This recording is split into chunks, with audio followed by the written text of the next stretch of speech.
Hey, welcome in, folks. It's the week 17 edition of Waiver Wire Show, and hopefully, like myself and Jeremy, you managed to sneak into a few championships this week because we got big money on the line. I'm quite excited. How are you doing, Jeremy? How's your performance looking?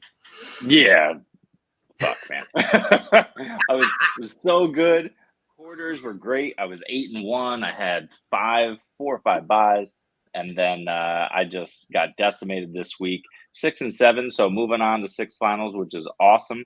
Out of about 27 leagues, but the biggest problem is like those like losses by just a couple of points where you left points on the bench and just the wrong decision kind of turned it terrible. So just feeling those hard this week, but whatever. Such is fantasy football, right? How about you? How'd you do?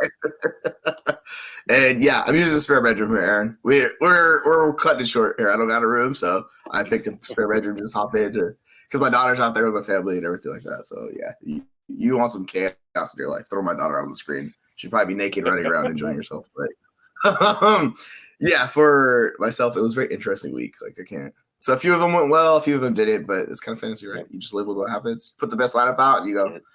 Pray to the fantasy football gods. Sometimes they're kind, sometimes they're not so kind, and it works out. Oh yeah, imagine if you went up against like Flacco, Cooper, like Pickens, Puka, like Brees, all those guys. It's like just good luck. You're not winning that week, no matter how good your team is. So that's imagine having Flacco and Brees and Njoku and losing by a point. Just pain. But I can hear the tilt in your voice. This is it, man. I was so angry this morning. I woke up because the games were on pretty late for me. Watched the 40-minute replays of the Giants game and the late game, the Ravens and Lamar. And I was like, oh, maybe there's a chance. And then you just go look at the lineup and you caught the wrong end of a few like nail biters. Hey, we're still in the championship. We're still looking to pick up some guys and try and win and close out some of these leagues. So yeah, so let's start out with these week 17 hot topics. We're gonna use Aaron's actual article. We're gonna pop that up since he's not here. We're gonna use him in spirit for this one. So that's it. Let's rip it apart.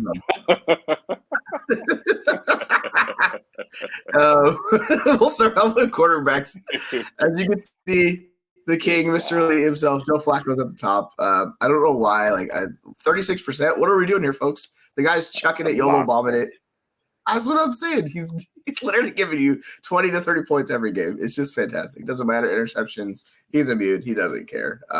He's just incredible. Obviously, I was actually just searching him in Sleeper. I was like, why isn't he coming up? Because I typed in Monster instead of Flacco into the Sleeper search bar. He's been awesome. Oh yeah, he's been great. I picked him up in one of the leagues, and I'm like, I love life with Joe Flacco. It's incredible. Mm-hmm. Yeah, league winner. I feel it. League winner, baby. Yeah, for real. Let's pause up. I hope you do too, Ryan. It has been like the weird thing about Christmas is it's like you think it's kind of like a mini holiday. It's not. It's just nonstop chaos. Everything's going on. By the end of Christmas, you're just like, all right, I need to decompress because so much stuff has happened. All the events, all the things. Yeah, so it's a lot of fun. I love it. It's just there's a lot that goes into it. So this is the after effects, as you can tell from me. Like your boy's not feeling so great at the moment, but we are powering through. It is what it is. So we got obviously the top options. We got Stafford at 74%, Carr, Russell Wilson. Any one of those guys, like if they're available, that's awesome. You can go with those guys. When you get down to the more medium tier guys, we have Baker and Geno, and it gets a little more matchup dependent. And then we have our Mr. Elite, our league winner, Joe Flacco at 32%, the Gardner Minshew, Aiden O'Connell, who, interestingly enough, I almost started Aiden O'Connell. Thankfully, I did not because that would have been a disaster. But that's where one of my teams was at, just to give you a heads up. I was like, Aiden O'Connell? I was like, no, I can't do it. And then the real deep Darther options, we got DeVito, Nick Mullins, and Mason Rudolph. If you're looking at this list, Jeremy, who stands out to you of guys you want to start in this week? It's so hard because Flacco absolutely been dominant. He has taken over the role of elite volume play from Sam Howell, who just fell off the map, who is trending towards most pass attempts since Tom Brady. But the problem with Flacco is that even though he's going to have a ton of volume, and he's going to put up fantasy points for you. He's playing the Jets in Week 17, and it's just so hard to get behind a Flacco play when you have some of these other options in tremendously better matchups. The Jets are just they're so good defending the pass. They're stifling. You got Sauce there who's going to lock down Amari enough. Amari's not going to do what he did last week again, not against that Jets secondary. So, I want to say Flacco. I just can't with the horrible matchup. I mean, somebody like Geno Smith, man. Geno Smith, I love this week against Pittsburgh.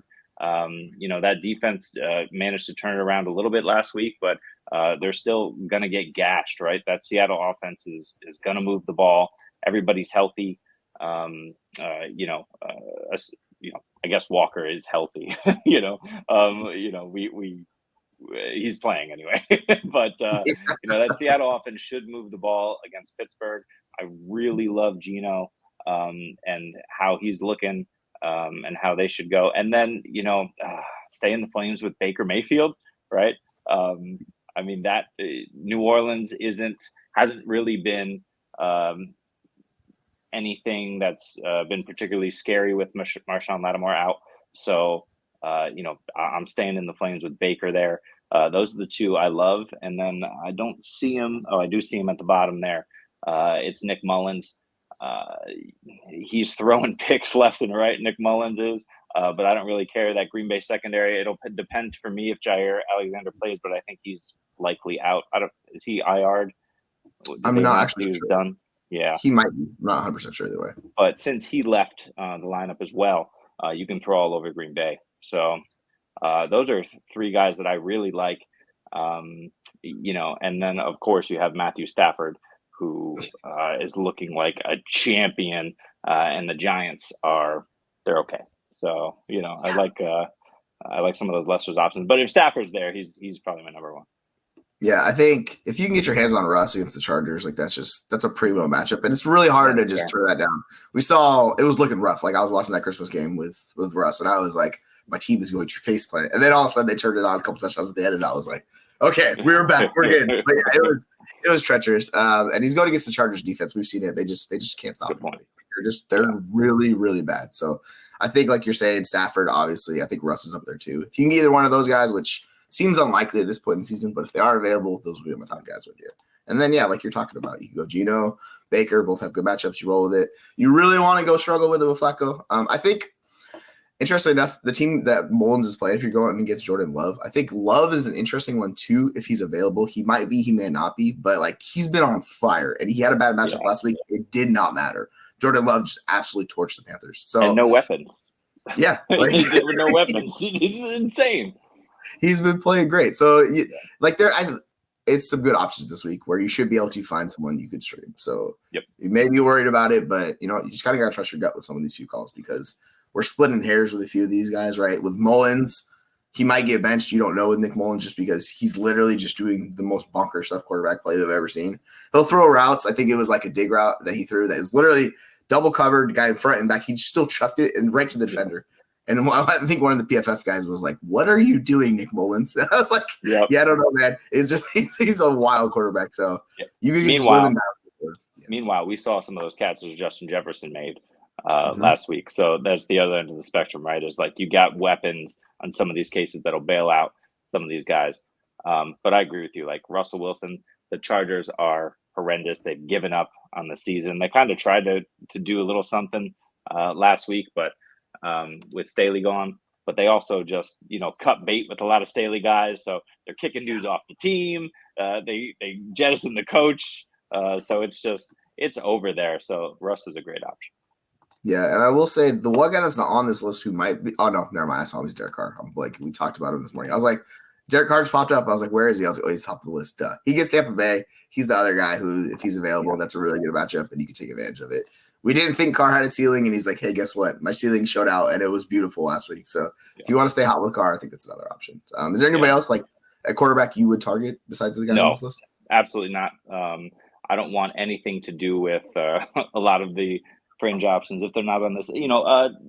Keep an eye out for what's going on with DeVito if he's benched. or what's going to happen. Tyrod Taylor could be an option, but you're really talking about Superflex leagues at that point. But you were talking about Derek Carr. I don't know that I want to jump into the Derek Carr experience, but we'll talk about it a little later. I will ride a few of his weapons in the passing game for sure this week on waivers. Yeah, like it's you just kind of have to accept how frustrating the Derek Carr experience is with being a manager. I have him in one league. I literally never play him. He just sits on my bench. Can't trade him. Can't do anything. He's like a typical roster clogger. It's just it's not joyful. There's no joy in the Derek Carr experience. Let me tell you. Yeah, I feel you, Aaron. Yeah, it's what happens. It's like right. Sometimes I don't want to do it, and like if you have CMC, honestly, like. If someone offered me Bijan for CMC, it's like a conversation, at least at this point. But next year CMC is going to absolutely just wreck the world again. So like this is the dynasty market we have to take it. So I get it. Like ideally it should be Bijan. It should be, play it long term. But as a CMC manager, it's so hard to give him up because he's the biggest edge of fantasy football. Like there's nobody better. So like I get it. But yeah, it would be a long, hard thought process because I just got eliminated with one of my CMC teams. And if the Bijan team came to me, I'd be like, I don't know. Yeah. I should take it. I probably should take it, but I'd be like, I don't know if I want to. Yeah. I mean, elite situation for CMC as well, right? So it's just a complete package.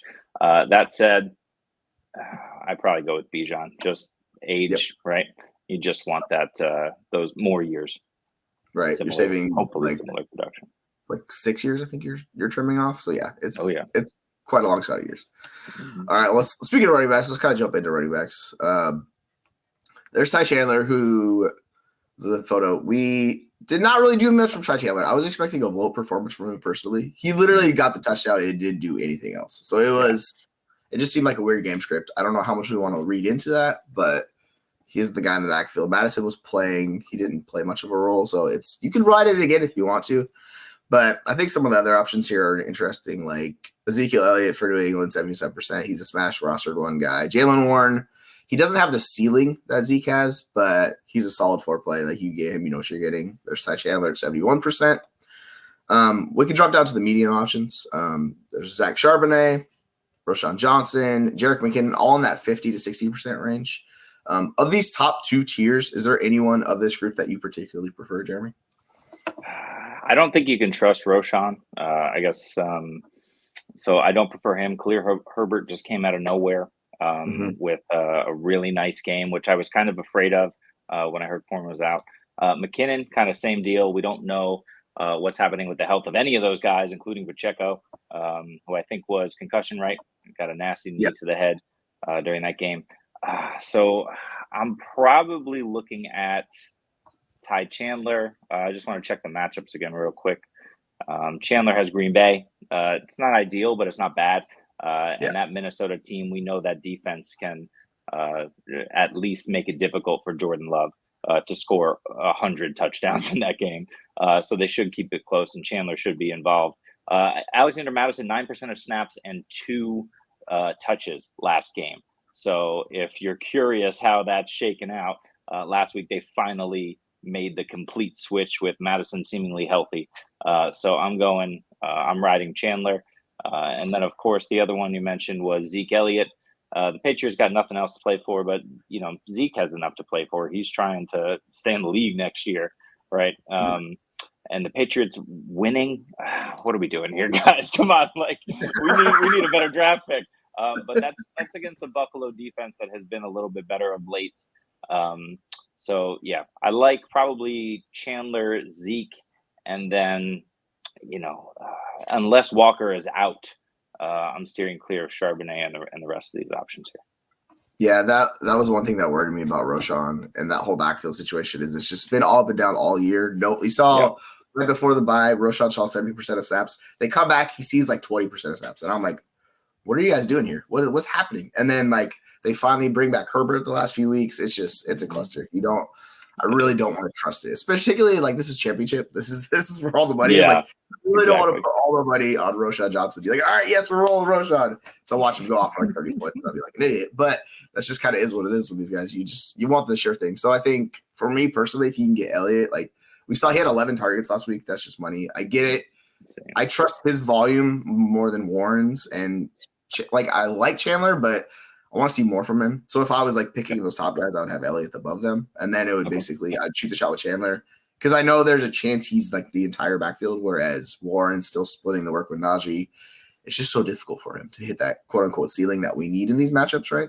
Yep. And then you get down, you could do Charbonnet. I really don't want to do that. McKinnon seems more interesting. It's a couple of these guys you just kind of have to watch the injury report. Same thing with Zeke. If Ramondre does come back, which he technically could, that would be the one thing that worries me. But like McKinnon, he's a solid play with if Pacheco is ruled out. You go Herbert, you really want to do that, or Zamir White if Jacobs is out again. If I think that's the one. But Jacobs seemed really close, so he was a borderline game time decision. Like where they went up right to the wire to play him. So I really don't think White's going to be the guy to play unless basically they just pack up the ship for the end of the season. I guess what we're not bringing Jacobs back, but outside of that, I really don't have interest in White. So I would need to hear in this upcoming week that Jacobs is out. They're like, all right, cool, we can fire up White again. Until then, I think the dart throw Chris Rodriguez. If you're really, really desperate with any one of these guys, I don't mind it. He's going to see the volume. San Francisco, though. Yeah, that's the thing. Like, San Francisco is a weird matchup. Like, they're not the worst in the world. Like, they seem giving up points, So it's kind of just you're really scraping the barrel at this point if we're really down that far, I think. Yeah, my thought process with San Francisco is that, the defense is good, but the issue is the offense is not nearly as bad as they were last night. And Washington defense is horrendous. So it's very likely to be an Antonio Gibson on the field as much as possible day. One guy who's not on this list, I just want to double check to make sure, who I really like. I mean, look, you're not trusting this guy, but you're only playing him if you absolutely have to. Maybe you're due to injury or whatever. Maybe stash him on your bench, and if you have to throw him in there, you do. But Jaleel McLaughlin in Denver looked electric this week. He was in there for his highest snap share since week 6. He had 25% of snaps, and he got 10 touches. Every time he touched the ball, he looked awesome. It seems like Peyton is realizing that he's a weapon, and Javonte just looks slow. I don't know what it is. I don't know if he's still, a bit hampered by injury or just wearing down a little bit toward the end of the season. But not only are they working him in, but they need to work him in a little bit more. And the biggest thing there is they're playing, as we mentioned, the Chargers, right? So I could see a situation where they go up big and then they're looking to run out the clock. P. Ryan has been an option in the past, but they may want to see what they can, what they have in McLaughlin for next season in a bit of garbage time at their head. Yeah, I think he's very much an interesting one. Like you're talking about, Javonte has just been disappointing this year. Like it just has not been a good year for Javonte, and he's coming back from the injury.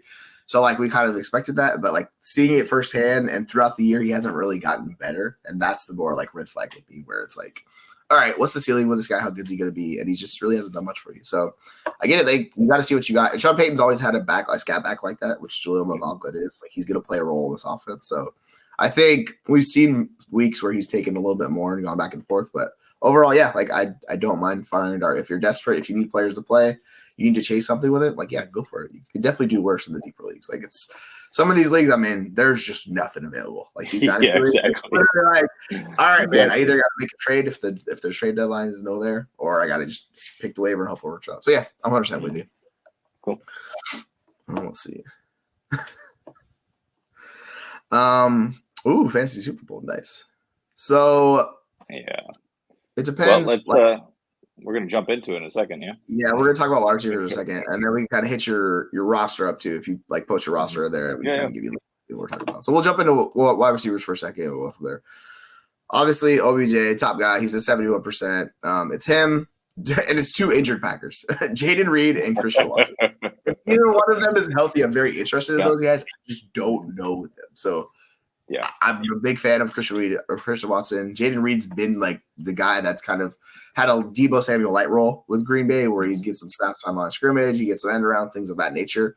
And it's worked out well for fantasy. It's just we're dealing with injuries. And of course, I mean, OBJ's dealt with them his entire career. So it's a very fitting trio we have at the top. When we move down to like the 50 and 60% guys, we have Josh Downs, Joshua Palmer, and Noah Brown. So those are interesting matchups you can go with. We get down to like the kind of deeper. We're in the 40 to 30. We got Curtis Samuel, Demario Douglas, Wan'Dale Robinson, and the true dart throw options. We have Parker Washington, Demarcus Robinson, and Dontavian Wicks. What are your thought process on these guys, Jeremy? I'm just trying to pull up the stats for my guy, if I can find him here. I don't know why I can't find. It's impossible to find him on Sleeper. Demarcus Robinson, guys. Here's the thing, right? We have guys on this list who are injured or injury prone. We have guys on this list who are like Noah Brown or Josh Palmer who are benefiting from injury. Demarcus Robinson, everyone's healthy, and Matthew Stafford just keeps looking his way. He's been a wide receiver 2 at worst over the last month of the season in every single game. He scored a touchdown in every single game. He's averaging about 6 targets per game with some quick math right there. Demarcus Robinson, by far, to me, is the most reliable option here. And the fact that they're going into New York to play the Giants. I like that matchup for him, especially because he's the guy that you don't look to shut down on defense, right? The Giants have some decent secondary play there, including who's it, Bradbury, right? Who's capable of shutting down Kupp or Naku or whoever they put on. Everyone's going to eat there, but I like Robinson's chances to score another touchdown. He's the guy by far I want in my lineup over anyone else. Yeah, he's very interesting. It's basically they've taken Tutu Atwell and replaced him with Demarcus Robinson the last few weeks, which I did not expect because Tutu Atwell's a round 2 guy. He's been good in the past. He's had some boot weeks earlier in the year, but they like this new offense. They've kind of shifted their entire offense. Credit Sean McVay for that because the offense looks so much better that they've done that. Mm-hmm. And yeah, Demarcus Robinson looks good. So like as long as that role is going to keep rolling with him, like you just got to trust it. Like he's been good the last couple of weeks, so I like firing him up too as well. Interesting enough, we have a question about the defense, and I'll pair it up with what I can't talk. Aaron said. So I'd be curious, Broncos, Chiefs defense. He's wondering should grab Raiders or Rams defense. Here's what Aaron had to say. Ride the Raiders defense. They've been really hot. Antonio Pierce has that defense looking so much better. So like if you want to go with one of those defenses, go with the Raiders defense. I'm with Aaron on this one. He's really good with that stuff, so I defer to him on that a little bit. And yeah, I'm with you. Basically, if you need a wide receiver, just pick it up. That's fair. Oh, it's been wild. Not Heavy Wicks, we don't know. It's just like, hey, anybody who has a pulse over there in Green Bay who's playing. Yeah, he's been on fire, man. Like the touchdowns come and go. But the thing about that offense is it's going to give you one of the better options to support touchdowns because Matthew Stafford playing at an elite level once again. So like and interesting enough how we felt about him going into the year, I feel drastically different about Stafford. Like I want the pieces in that offense because everything looks like it's coming together so well. The other thing too is like we got a couple of good matchups, right? So I don't see him on here. He can't be fully owned. But the Saints against Tampa Bay, we talked about Derek Carr. Give me all the Rashid Shaheed that I can handle this week. Like he absolutely crushed last week. He's a boomer bust option in a lot of cases, but I think against Tampa Bay, you're looking at boom options pretty much every single week. I need to go back and look at this data, but I imagine more often than not, you have guys who are absolutely going off on the Tampa Bay secondary. They've been atrocious. It's the reason Baker Mayfield has to throw a gabillion times a game. And we know that New Orleans, they're not utilizing Taysom Hill as much as they used to for whatever reason. That can always come back. But the tight ends in general, that unit hasn't been super reliable in terms of targets. It's been Chris Olave and nobody else except Rashid Shaheed seems to show up in some of these matchups. And we know Carr can throw the deep ball. Enough. So I love Shaheed there. And then from the Arizona wide receiver core, I don't know if it's Rondale or you want to go Michael Wilson if he's healthy, but they're playing Philly. I mean, those are two insanely good matchups there. Shaheed by far, but maybe a Rondale dart throw as well. Yeah, and even in the last 4 weeks, they're still top 10 to points against wide receivers. So Tampa Bay still getting burned. It's kind of a recurring theme throughout the year. But if we even hype it down in the last month, it still has not been good for them. So yeah, 100% Shaheed. Yep. He's a guy to target. I think he's the perfect type of player to play where you have a solid lineup and you're chasing a little bit and you need a little boom. Mm-hmm. Similar like a Gabe Davis. You put that guy in your lineup, hope they hit. That's the Shaheed role. And I like going with that. But yeah, interestingly enough, Aaron's just talking about it. It's it's discount Gabe Davis, and discount Tyler Lockett. Oh, we're going to Tyler Lockett where he put up 50 against the Cardinals. I was like, yes, this is a good life. Not so much anymore, but Crazy. We're working there. Well, one more matchup I want to mention there too is the Texans, right? So I'm going to monitor and see where CJ Stroud is. He should be back, right? Like he should be throwing the ball all over the field. And I'm going to check out those wide receivers, right? If Nico is back, I'm gonna see where his health is all through the week. If he's back, it might not be a death knell for Noah Brown, right? If he's out there, I would just go grab him and stash him. If Stroud is there and Nico is out again, like that is a smash for Noah Brown. They're playing the Titans, so again, another plus matchup, and the Titans are going to be able to do enough, or should be able to do enough against Houston to score.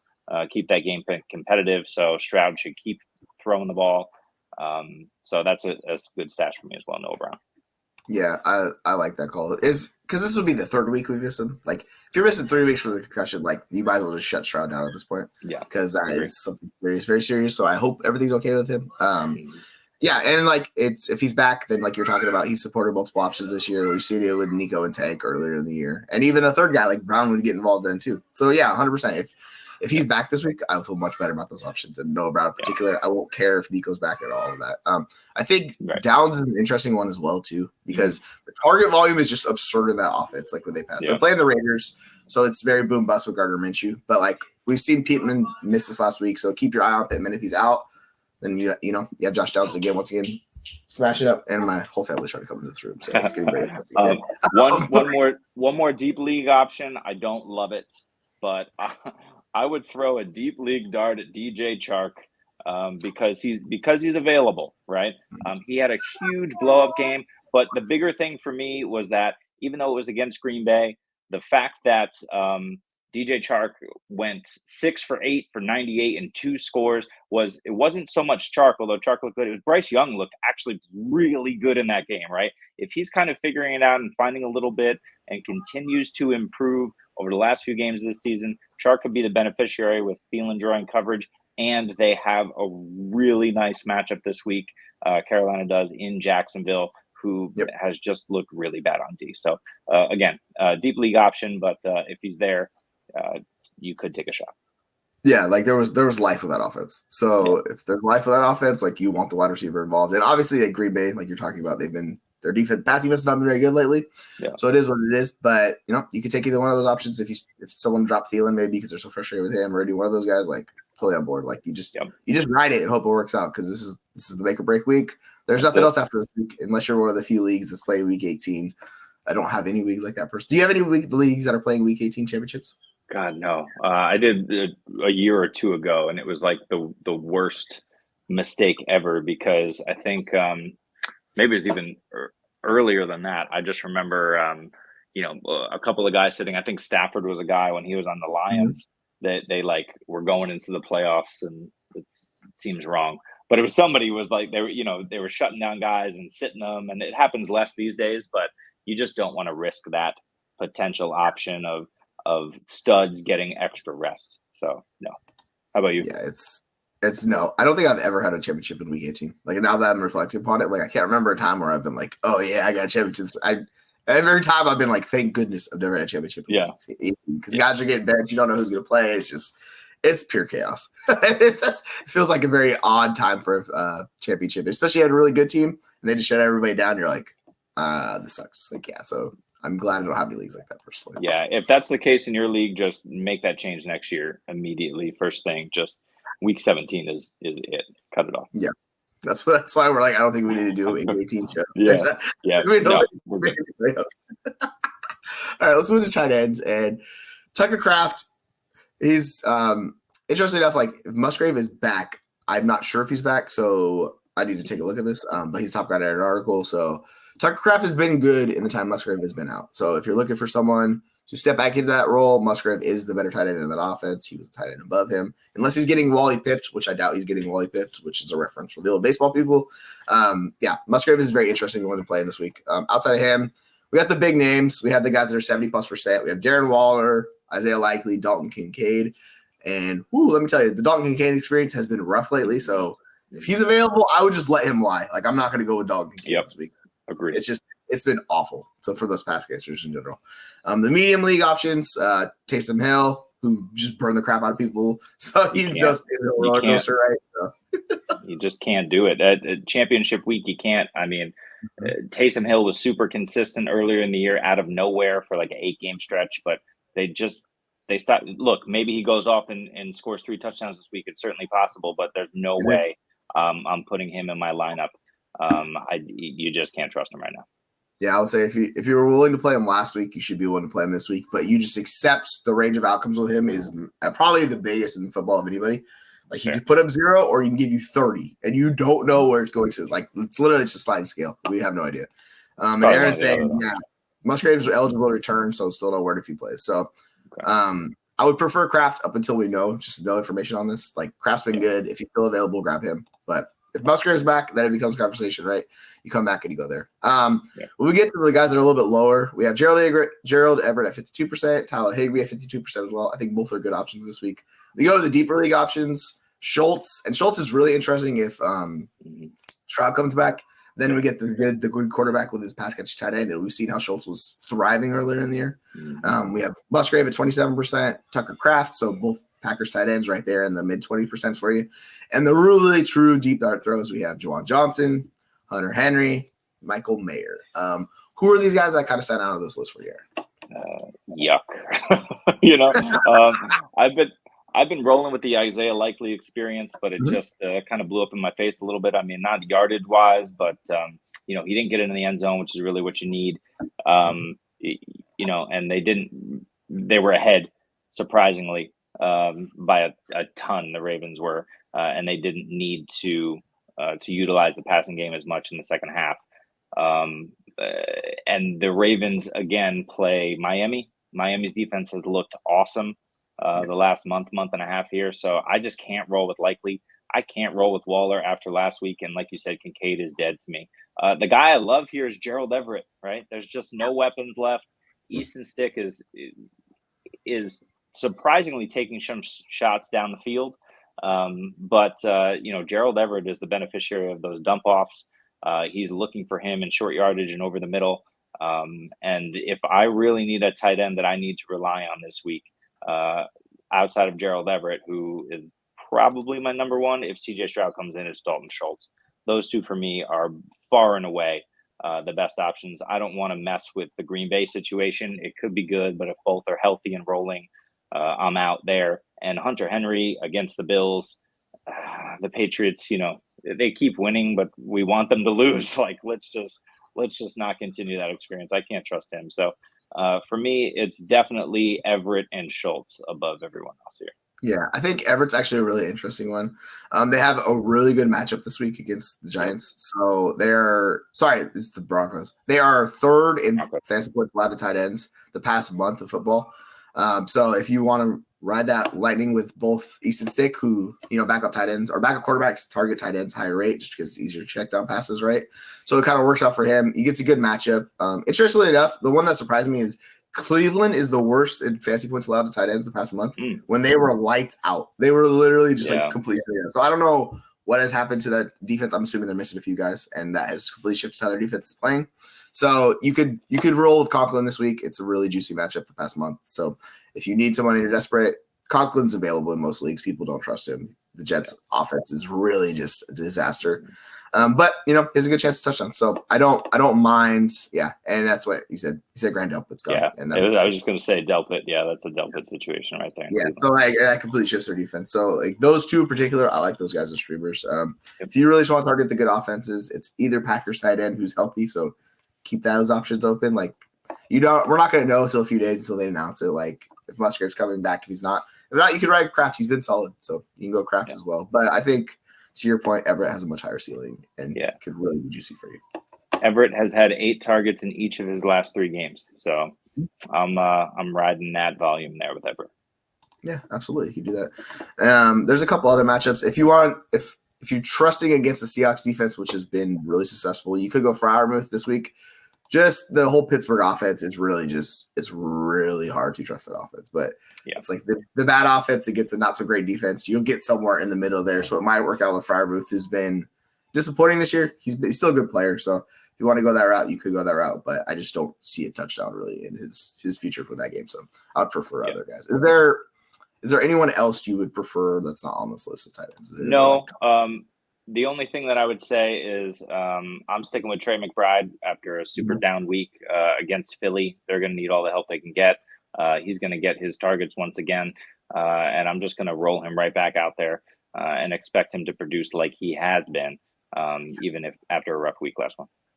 Yeah, that's okay. Like players that have down weeks, like we see this, and Kelsey had a down week as well last week. It wasn't fully there. You just have to trust these guys. I mean, I think McBride still saw what was it, 8 targets. Like, sometimes it just doesn't hit. That's okay. He's probably the best tight end situation in the NFL. Like, what do you think about Pitts? Do you think Pitts is a top 6 option this week?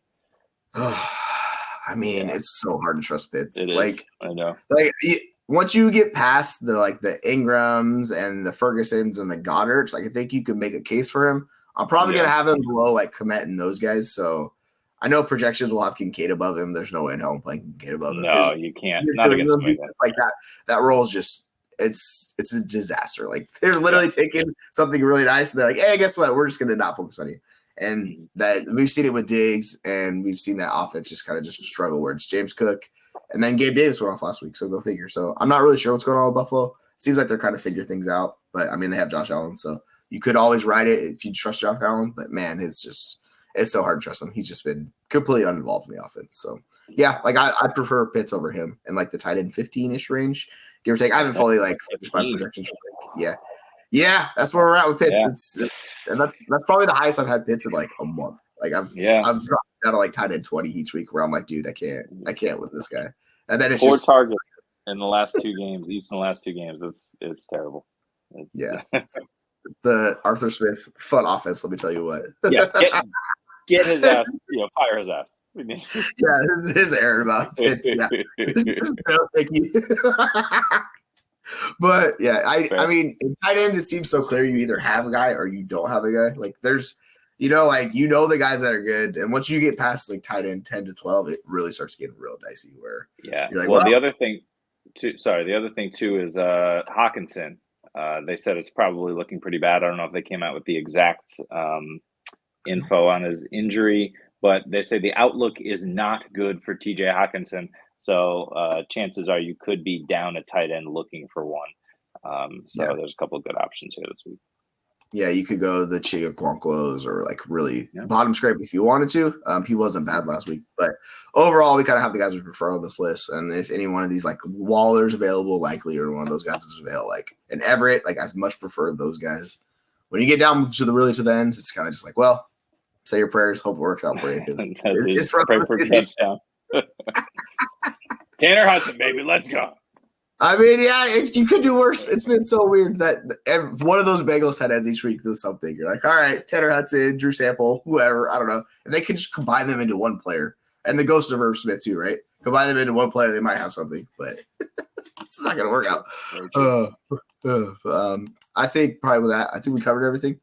So I think we're probably good for the week. All right. So yeah, so we're going to wrap up the week 17 waiver wire targets for this week. I wish you all the best of luck in your pursuit of a championship. Hopefully you're able to lock that down. For myself, Aaron, and Jeremy, we're out. So yeah, good luck, folks. And we will see you upcoming week where we target the games and cover the shows like we do at AFC on Thursdays and probably NFC on Friday, I think. So yeah. All right. Take care, folks.